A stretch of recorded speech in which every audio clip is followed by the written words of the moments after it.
was very fond of Lord Rabbi Jonathan Sacks's books. And when he passed away, I wrote a little tribute, a Catholic tribute to Rabbi Sacks.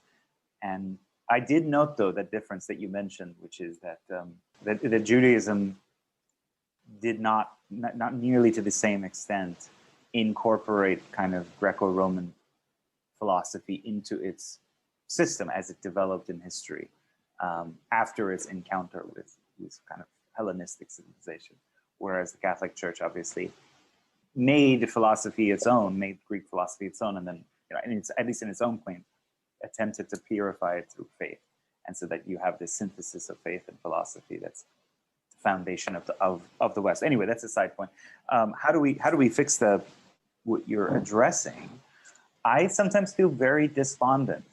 Set aside divine revelation. Set aside, what God in the Hebrew Bible tells us, for example, about marriage.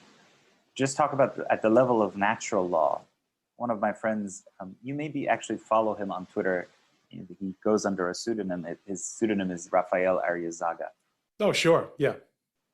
He wrote a wonderful little essay about the law of matrimony. And he doesn't necessarily mean just the law of matrimony, again, from a Judeo-Christian perspective, but that nearly all ancient civilizations, although there were variations at the margins, Islam, Chinese culture, Roman law certainly, and then you have Judaism and Christianity, had this idea that marriage is of such paramount importance, and that the sex drive, although it's wonderful and it is unitive of man and woman and so forth, can be so destructive that it has to be channeled into the realm of marriage and nowhere else.